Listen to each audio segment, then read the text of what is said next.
Hey team, Mike here at After40 Fitness, after40fitness.ca. I'm going to go a little bit of a rant today. If you're at all a Thomas DeLauer fan like I am, man, you've learned a lot. I know I've learned a lot personally over the years, the last decade from Thomas. But I swear, I've come to the conclusion Thomas is an actor. I've come to the conclusion that he doesn't research the studies himself, doesn't read the studies himself. He reads a teleprompter. He must have a good crew of research scientists or research personnel that are putting together his scripts. He's the face of a company, and he just reads the script. Because this example just yesterday of a video he put out, here's the image of it, the worst possible time to have an artificial sweetener. Oh my God, if you saw this video, I hope you critiqued it like I did. I hope you took a minute to read the study he referenced, because again, I don't think he read the study. He boldly says things that aren't in the study. All right, so I'm going to take a couple of minutes today and kind of, again, my spin. Now, make no mistake, I am not a doctor. I'm a boot camp coach, a keto coach, a personal trainer for 30 years. My degree, if you want to know, is in computer science. But what that does allow me to do is enjoy reading studies. And so when Thomas DeLauer quotes a study that I think, that sounds interesting, that sounds controversial, I don't just take his word for it. You shouldn't take my word for it. You should read the study. I know you know that. I know inherently we know we shouldn't just take what people say at face value. And we all talk every day in the forums, every day in Facebook. I see people say, do your own research. Do your research. I found this when I did research. There's tons of research on this, that, and the other thing. You know something? Most people don't read research. They're quite content to accept Thomas DeLauer's opinion, Jim Stevens' opinion. Fung, being a doctor, loves to hear the sound of his own voice, loves to spread opinion and conjecture and pass it off as science, and it really isn't. He'll say things all the time that have no scientific backing, just things he believes. I say all the time, the rhetoric and the dogma that has no scientific support blows me away. Now, Thomas DeLauer, he's the culprit today. And so we're going to spend a couple minutes, and I'm going to show you this video, a couple of clips from this video that I truly had awe with. So first of all, he starts out with some practicality. I want you to see what he says right here about non-cal or artificial sweeteners. I'll go easy on you, okay?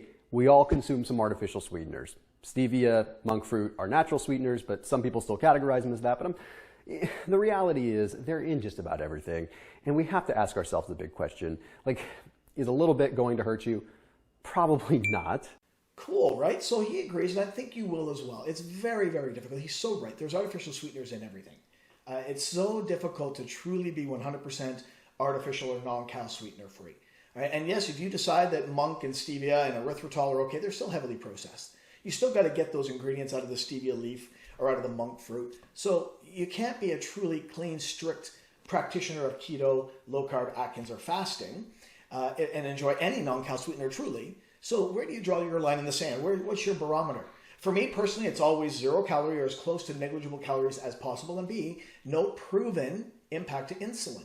So to Thomas's point here, we all have some. I think you understand we're human. We're going to have some occasionally, right? He also makes a really cool comment about toxicity. You know how for 30 years we've been talking about the toxicity or the fact that aspartame and sucralose and all of them for that matter can be said toxic or poisonous. I mean, that rhetoric just blows me away. But he makes a good comment about that. Notice what he says right here. This is some truth from Thomas DeLauer. Acesulfame, potassium, aspartame, sucralose, any of these artificial sweeteners, the actual hepatotoxicity is pretty low. And I'm just being frank here. Like, I would love to be able to sit here and bash artificial sweeteners like every other person on YouTube. But the reality is, as far as toxicity goes, you have to consume a lot. Now, where do I have an issue with the nonsense? Okay? Watch what Thomas says next. There's a study that's published in the journal Gastroenterology that found that prior to going into like any kind of intermittent fasting session or anything like that, our gut motility slows down. But the body has a little bit of a preserving mechanism, like it's recognizes that, wait a minute, this person's not eating. So if you're doing intermittent fasting and you're eating your last meal, your body's going to slow down the digestion of that last meal. So the hypothesis then is that he wants you to believe that your body and your mind somehow has the ability to know when your last meal is before you fast. So you eat a whole bunch of food, protein, hopefully some fats, some good healthy fats, maybe minimal carbs, and somehow he wants you to believe, based on this image of a study he put up, which by the way, did you notice was in rats, okay, that somehow your body knows it's your last meal before an intermittent or an extended fast, and therefore it slows down your gut mobility. And right away I noticed in there it said something about 48 hours. Now he talked about immediately in the last meal. Well, I'm going to go read the study. So let's do that real quick. Why don't we do that? We're going to go through this study that he referenced. And if you listen to it and you thought, oh my God, my last meal before a fast, I'm going to digest that slower. Let's see if the study actually supports that. Are you ready? Here it comes. The study, as you'll notice in the journal Gastroenterology, it's back from 1996. So Thomas went back 25 years to find this study. Nonetheless, it is referred to as fasting-related hyperbilirubinemia in rats, the effect of decreased intestinal motility. All right, so I'm surprised there's been no study on this topic of intestinal mobility, intestinal transit time, since 1996. But man, his researchers went old school to find this one. But hyperbilirubinemia, in case you're wondering, bilirubin is that yellowish color. Have you ever seen blood get centrifuged and you get that yellow plasma in the tube? That's bilirubin. And bilirubin is the result of dead and decaying, dying red blood cells.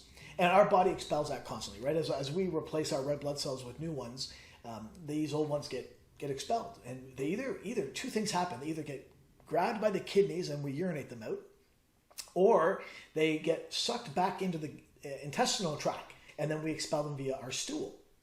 So either way works fine as far as getting rid of this bilirubin. What they've proven though in humans and in rats is that fasting upregulates, so increases the amount of bilirubin. We don't expel it as quickly. So it's more in our intestinal tract and in our stool and more typically in our blood.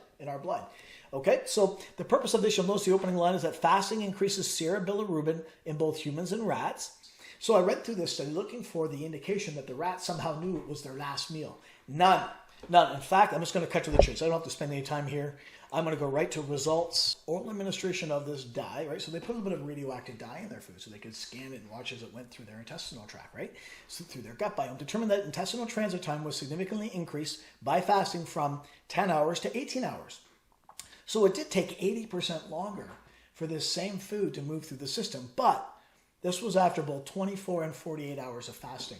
There is not one line, not one comment in the study. Please, I recommend, if you're at all intrigued, there it is. Go search for this link. I highlighted it right there for you. You find it, you read through this, put a comment down below. I'll give you full props, full credit if you can find one line that says that this happened immediately from their last meal. Okay, the implication from Thomas is that somehow these rats knew that their last meal was their last meal. I don't think that's possible in humans. We're far more mind evolved than rats are, but somehow Thomas wants you to believe that these rats knew their last meal was their last meal and that the slowdown in gut motility happened right with their last meal. That's not the indication here. The indication is they tested them at 24 and 48 hours respectively and saw this slowdown. No mention of the last meal. All right, so I do believe that when it comes to what this video or what this study proved is that yeah, it's absolutely true. As we know, the gut goes into rest mode. If you start to fast, even to some degree intermittent fasting, but definitely with a 24-hour and beyond fast, your gut definitely slows down. It goes in that self-cleaning mode. Motility slows down. But is there an impact to that? Does that cause you and I any grief? Not according to any science I've ever seen. And then, of course, consider the trace amounts. Right? So if you're having a little bit, milligrams, 160 milligrams in a Diet Coke, 60 or 70 milligrams of sucralose in a sparkling ice or in a sugar-free Monster or Rockstar, the amounts really are trivial. When you have to look at studies that showed a causal impact from non-cal sweeteners, we're talking about far, far beyond what you and I normally have during a day, let alone during a fast. Okay, just crazy amounts. In fact, Dr. Lane Norton made a really good comment on that. Notice what Dr. Norton said? It was actually a study looking at one strain of E. coli showing that when you gave a load of artificial sweeteners, I think it was sucralose, that it was toxic to that particular strain of E. coli. No when you put really high doses of pretty much anything on a petri dish, it can be toxic to cells. And you know something? TD even gets that too. I'll get one more quote in real quick from TD about how you have to be realistic. We're all human. Here, notice what he said. And I'm going to say a full disclaimer here. In my humble opinion, you should limit it as much as you possibly can. But if it's part of your life, you have it from time to time, let's just be real because you're human. So at the end of the day, I think we got bigger fish to fry. I think you truly don't need to worry about the milligrams we're talking about here. If it's true and this motility slows down after 24 hours, big deal. We're talking about 40, 50, 60 milligrams. Guys, let that sink in, milligrams. Okay, something like 1/20th of a gram of sucralose is in a sparkling ice water or in a sugar-free Monster. Okay, we got to stop worrying about the weeds. We got to stop dealing in minutia. Okay, there are bigger fish to fry here, and this isn't one of them. That's sweating the details. I kid you not. There is no evidence whatsoever. You cannot produce one study that shows that at the ADI, or the amount that we ingest daily, that there's any impact to anybody's gut biome from a sparkling ice, a sugar-free Monster, a sugar-free Rockstar, a Diet Coke for that matter. It does not exist. When they have to quote studies in Worcester rats, like they did with sucralose, you may have heard about this. They had to put the equivalent. I love doing the math. I love every time I do a video on sucralose. I have to say, you know something? These rats were given the equivalent based on grams per kilogram of body weight. They were given the equivalent that if it was me in this study, I'd have to drink 35 sugar-free Monsters or 35 sugar-free Rockstars every day for 90 days to be one of these rats. I'm surprised they lived. Think about that. If you're like me and you weigh 200 pounds and you have to drink 35 sugar-free Monsters or Rockstars a day for 90 days, I don't expect to survive that. And all these rats had was a little bit dysbiosis in their gut biome. That's pretty decent, all things considered. I'm surprised they didn't have tumors and have strokes. Like I wouldn't be alive, I'm sure of it. All right? So that's where I'm going with when we talk about the milligrams that are in a sparkling ice water or a sugar-free Monster and a Diet Coke. You really have got to stop dealing in minutia. Let's focus on the big picture. Let's get healthier. Let's lose some weight. Let's improve our longevity. Let's not sweat the details. All right. So on that note, I hope you got something out of this video, and I look forward to seeing you in the next one.